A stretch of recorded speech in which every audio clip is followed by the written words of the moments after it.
오늘은 순서 배열 문제를 풀어볼 건데요. 주어진 글부터 읽으면서 시계의 본질에 대한 흐름을 따라가 볼게요. 먼저 주어진 글을 같이 읽어봅시다. We usually think of a clock as a physical thing. 우리는 보통 시계를 물리적인 것으로 생각한다요. 알람 시계나 손목 시계처럼요. But a clock is really a process. 그러나 시계는 실제로는 하나의 과정이에요. 여기 덫이 대조를 나타내죠. 물리적 사물이 아니라 과정이라는 반전이 나옵니다. Embodied in a machine. 기계 속에 구현된이라는 뜻으로 a process를 꾸며주는 과거 분사구예요. 그리고 the nature of that process is repetitive.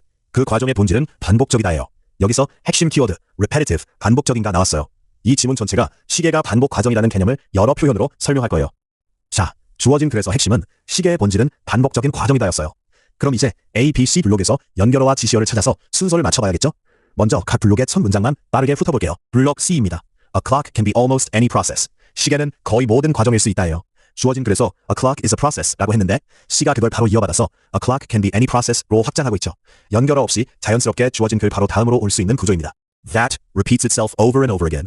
계속 자신을 반복하는 이라는 뜻으로 any process를 수식하는 관계대명사절이에요. 여기서도 repeats 반복한다라는 핵심 개념이 나오죠. For an indefinite period, 무기한으로라는 뜻이에요. Water clocks drip at a steady pace. Quartz crystals vibrate regularly. 물시계는 일정한 속도로 물방울이 떨어지고 석영 결정은 규칙적으로 진동한다요. 이 두 문장은 반복하는 과정의 구체적 예시를 보여주고 있어요. 세미콜론으로 병렬 연결되어 있고요. 드립과 진동, vibrate는 모두 능동태예요. 주어가 직접 그 동작을 하는 거죠. 블록 A입니다. Indeed, it is almost impossible to think of a clock. Indeed, 실제로는 앞 내용을 강조하거나 확장하는 연결어예요. 반복하지 않는 시계를 생각하기는 거의 불가능하다는 뜻이죠. C에서 반복하는 과정의 예시를 보여준 뒤 A가 그걸 받아서 반복 없이는 시계가 성립할 수 없다는 논리로 확장하고 있어요. That does not depend on a repetitive cycle of events. A clock을 수식하는 관계대명사절이에요. 반복적인 사건의 주기에 의존하지 않는 시계라는 뜻이죠. 여기서도 repetitive cycle, 반복적 주기라는 표현으로 핵심 개념이 또 나왔습니다. The only example that comes to mind readily is a candle marked in hours. 선뜻 떠오르는 유일한 사례는 시간 단위로 표시된 양초예요. 여기서 is는 능동태예요. 주어 the only example이 뭐뭐이다라는 상태를 나타내는 비동사죠. 양초 시계는 반복 없이 작동하는 것처럼 보이는 예외 사례를 제시한 거예요. But here too there is iteration. 그런데 but으로 또 반전이 나와요. 여기에도 반복이 있다는 거예요. 양초 시계조차도 반복 과정이라는 얘기죠. The repeated burning of molecules of wax. 이 부분은 iteration을 구체적으로 설명하는 동격 표현이에요. 밀랍 분자들의 반복적인 연소라는 뜻으로 대시 기호로 동격 관계를 표시하고 있어요. So, this too is an iterative process. 그래서 이것 또한 반복적 과정이다예요. this는 양초 시계를 가리키죠.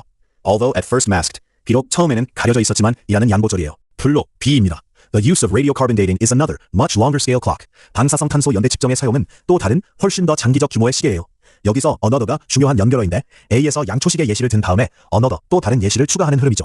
is는 능동태예요. 주어가 멈이다라는 상태를 나타내는 비동사니까요. That also appears to be like this. clock을 수식하는 관계대명사절이에요. 이것과 같은 것처럼 보이는 이라는 뜻인데 this가 중요해요. 이 this는 A의 양초시계처럼 겉보기에는 반복이 안 보이는 시계를 가리키고 있어요. B가 A 바로 뒤에 와야만 this의 지시 대상이 자연스럽게 연결되죠. It seems to yield a smooth timescale. it은 방사성 탄소 연대 측정을 가리켜요. 매끈한 시간 촉도를 내는 것처럼 보인다는 뜻이에요. But in fact does not. 그런데 but로 또 반전이 나오죠. 실제로는 그렇지 않다요. A의 양초시계와 똑같은 패턴이죠. 겉보기에는 연속적으로 보이지만 실제로는 반복이라는 거예요. The decay of atoms of carbon-14 is repetitive. 탄소 14 원자의 붕괴는 반복적이다예요. is는 능동태죠. 주어가 뭐이다라는 상태니까요. Although on a large scale it gives the appearance of being continuous. 비록 큰 규모에서는 연속적인 것처럼 보이지만 이라는 양보절이에요. 여기서도 repetitive 반복적이라는 핵심 키워드가 또 나오면서 지문 전체의 논지를 마무리하고 있습니다. 자, 이제 순서를 정리해볼게요. 주어진 글에서 시계는 반복 과정이다라고 했고요. C가 어떤 반복 과정이든 시계가 될 수 있다며 구체적 예시, 물시계 석영을 보여주니까 바로 다음스럽게 연결되죠. 그 다음 A가 indeed로 이어받으며 반복 없는 시계는 불가능하다는 논리를 확장하고 양초시계 예시를 들었어요. 마지막으로 B가 another 또 다른 예시로 방사성 탄소 연대 측정을 제시하면서 this, 이것 양초시계 같은 사례로 A를 직접 지시하고 있으니 B는 반드시 A 바로 뒤에 와야 해요. 따라서 정답은 C, A, A, B 순서인 4번입니다. 이 지문은 도입, 정의 확장, 예외 검증, 확장 적용 구조예요. 주어진 글에서 시계의 본질을 반복 과정이라고 정의한 뒤 C에서 그 정의를 기체적 예시로 확장하고 A에서 겉보기 예외 양초시계조차 반복임을 검증한 다음 B에서 더 장기적 규모, 방사성 탄소로까지 그 원리가 적용됨을 보여주며 논지를 완성하는 흐름이죠. 핵심 메시지는 모든 시계는 본질적으로 반복 과정에 기반한다예요. 문법 출제 예상 지점을 하나 짚고 넘어갈게요. A의 It is almost impossible to think of a clock 구문이에요. 이건 가주어 it, 진주어 투부정사 구조죠.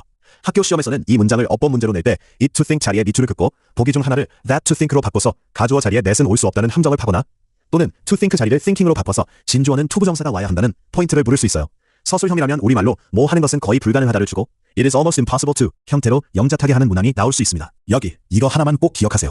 순서 배열 문제에서 지시어 this, that, another 등과 연결어 indeed, but 등가 나오면 그게 바로 앞블록의 어떤 내용을 가리키는지 반드시 추적해야 해요.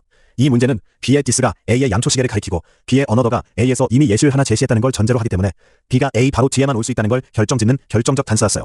시험에서 순서 배열 나오면 제일 먼저 치시어가 앞블록 어디를 가리키는가를 찾으세요. 그게 순서를 확정하는 핵심 열쇠입니다.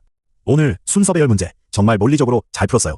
연결어와 지시어만 정확히 잡아내면 순서는 저절로 보이니까 다음 문제에서도 이 방법 그대로 써먹으세요. 수고하셨습니다.